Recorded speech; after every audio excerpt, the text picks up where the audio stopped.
welcome back to the channel. So in this video, I've got my hardwood floors in completely, and I'm gonna be basically putting a skim coat across this whole hardwood floor, spreading out this trowelable wood filler that we just picked up this morning. Now, I've never done this before with this product, so I've never even seen this product, but I'm gonna bring you guys along for the ride. With that said, this is by no means a how-to, but it's pretty simple. You just spread this stuff across the floor. Now, it's pretty important for the floor I have because this is the number 3 white oak that I'm using, and number 3 means it's like all the rejects from 1 and 2. So it's all the rough pieces, all the knotty pieces, and I actually like those pieces. I think they give character to the floor, so we choose those, and it's 99 cents a square foot.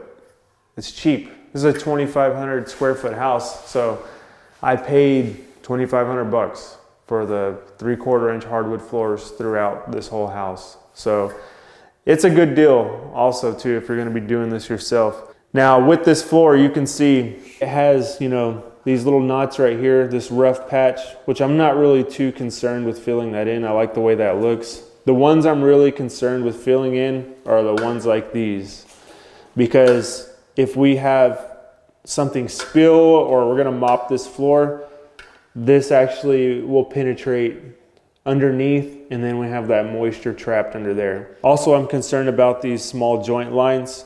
If for some reason some of them didn't come together all the way, or the lines right here where the pieces meet each other, I want to fill all of that in.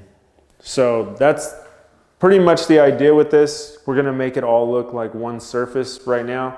Then we got to let this stuff dry, and then we're going to come back and sand it. We're going to use a drum sander, edger, and the buffer sanders. They're big orbital sanders.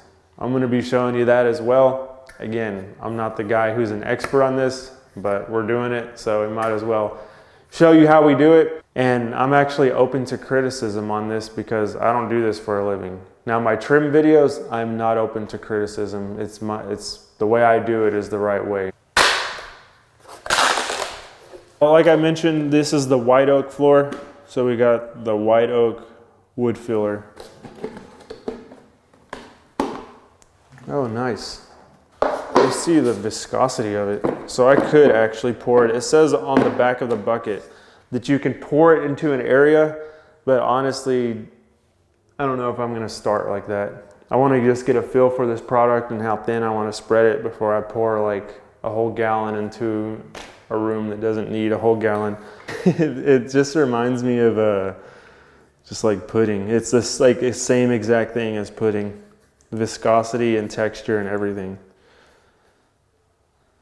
So with that said, I should have got my kids to do this for me. They spread pudding all over the floors already.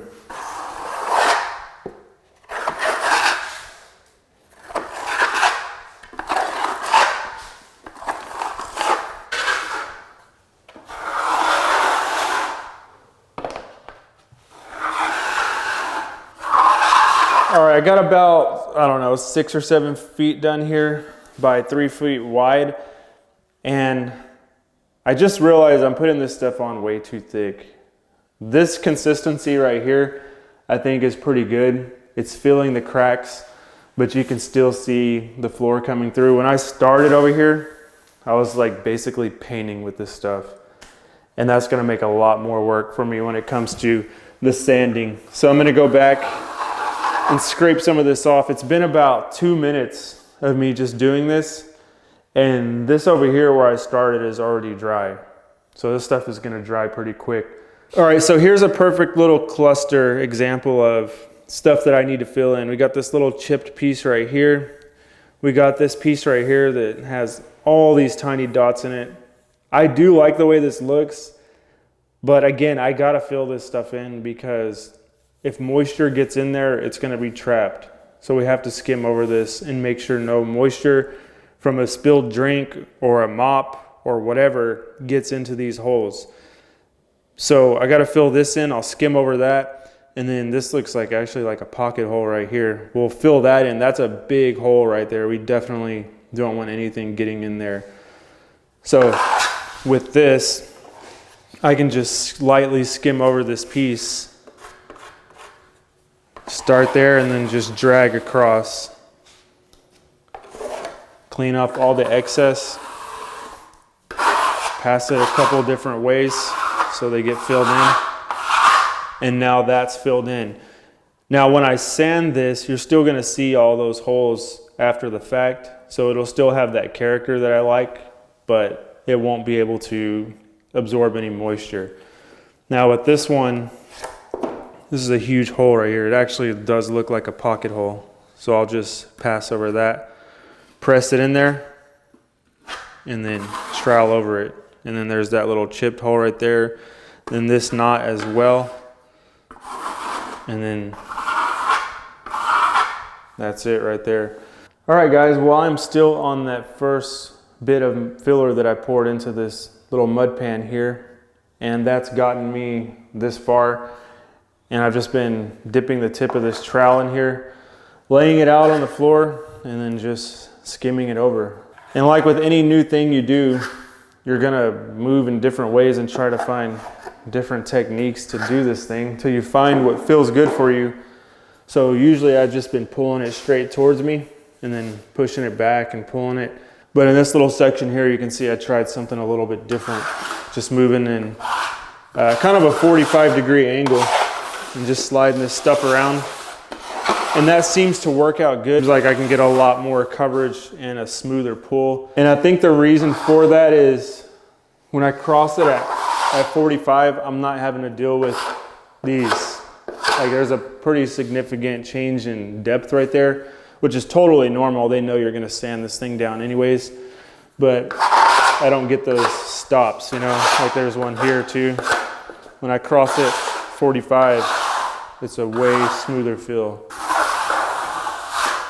And anything that's really coming to my mind, I'm just showing you guys because as I'm passing it over, I know you can't really see all these things that are going on, but I can see them and everything is getting filled. So it's pretty cool to see it all just become one really big unit. You know, some people were telling me, you know, why don't I do a floating floor or an engineered floor or a glue down?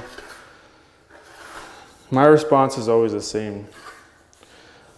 I would have bought a Tesla truck if they made a long bed. So I guess we're all different.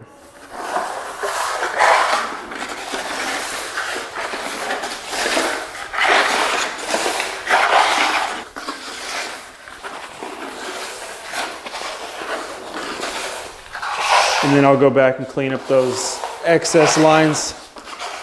But this seems to work really good. And I'm putting quite a bit of pressure on that too. So I don't leave it on there really thick.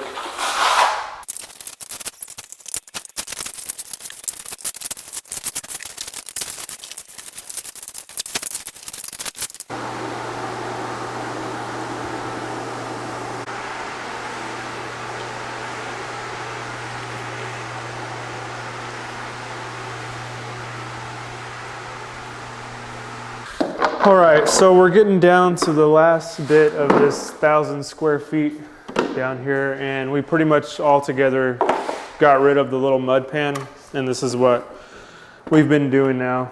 Just kind of pulling out a little bit, well, a lot of it compared to what you were seeing us use earlier, and then just pushing this around and spraying it until we run out of it and everything in the area is covered with a thin layer of the filler here. And since I didn't have two trowels, John was actually using this. It's just a drywall knife, and this kind of works good too, but you got to kind of hold it like this and put more pressure on it. But it's basically just doing this. This is kind of the technique that I've been using. One thing I wanted to mention too about these white oak floors, these number 3 white oak floors, is that there's a lot of small pieces when you get the bundles, and there's a lot of reject pieces. So even within these rough pieces, there's still a lot of pieces that we can't even use. They have like a broken tongue a lot of times, cracked groove, so we can't use them. And we have a big trash pile of scrap back here that we're gonna use for just fires or whatever. But you have a lot of small pieces, like 10-inch pieces, 12-inch pieces like this one here. And as much as I tried to keep these things about 4 to 6 inches away, sometimes I just couldn't. The seams right here, and I just had to go with it because I don't want to sit there and buy a bunch of material just to get some longer boards. One other thing too, I tried to avoid the H's as much as possible, but again, some of them I just had to roll with because the pieces are so small. Like this piece right here, that's a 24-inch piece. You're lucky to have these pieces right here, and you're even more lucky to have like this long one here. What is this? It's a 42-inch piece. Most of them are like these size, so they're real small. And when it got down to the last little bits, like in the closet and stuff, it was pretty much a bunch of small pieces, unfortunately.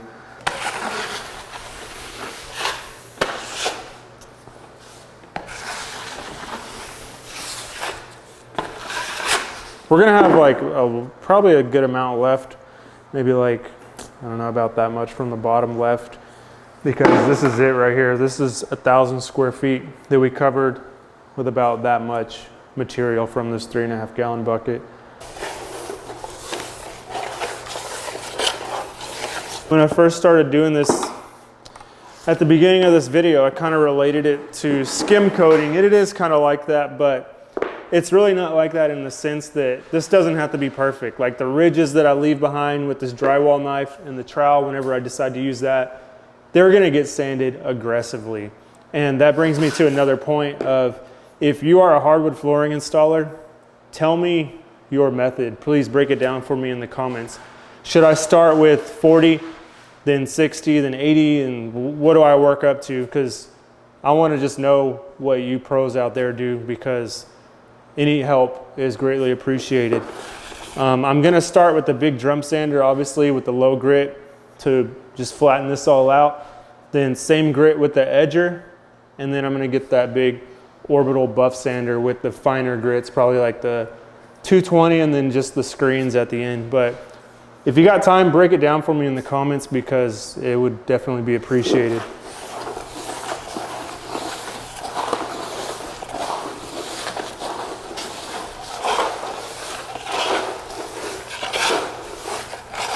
So here we encounter another piece that looks like termites got a hold of it, but we can fix that. Done. And this has really been all we've been doing lately with this whole virus thing that's going on. We've been trying to stay here and not really going to anyone's house. I did do an estimate over FaceTime. It was actually the first time that ever happened. Had a guy say he wanted to get a quote for crown molding and said we could do FaceTime just to avoid meeting, and we'll put that out for another date. The job, we'll postpone that till all this kind of dies down. But really with this, we got to get it done before we can move on to new projects.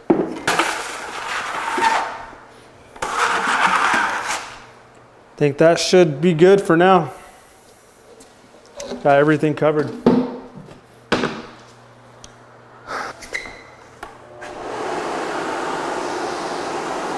That should do it. Just get this thing drying. We'll let this thing dry for a few days. Like I can walk on it now. It dries pretty quick, but we'll let this thing dry for a few days. I got some stuff to take care of anyways, and then we'll come back with the sanders. Again, if you install floors and you want to leave me your method and rundown down in the comments, please do so. I will be reading all the comments and absorbing any information I can to make this go smoother for me. So let me know if you guys have any questions. I'll point you in the right direction if I can't answer it, but this is what we've done so far for the hardwood floor. Let me know if you guys have any questions, and we'll see you guys on the next video where we're gonna be sanding these floors. Take care. And as you can see right here, I made a little makeshift fire pit with the stones that were here on this ground here. And yeah, I started burning some of this floor last night. These are the scraps, and it got kind of out of control, but I'm gonna burn a little bit more of it right now. But we got that's in that fire pit there, and this huge stack over here. This is all scraps, broken tongues, rip downs, offcuts. I would say this is probably about 3 pallets worth. So all in all, maybe 90 bucks or something like that worth of waste that we had to go through. But other than that, let's get this fire started, see if I can keep it a little calmer today.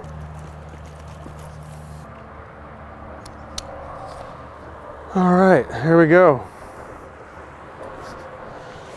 I think the problem is I used too much lighter fluid. That sucker's hot.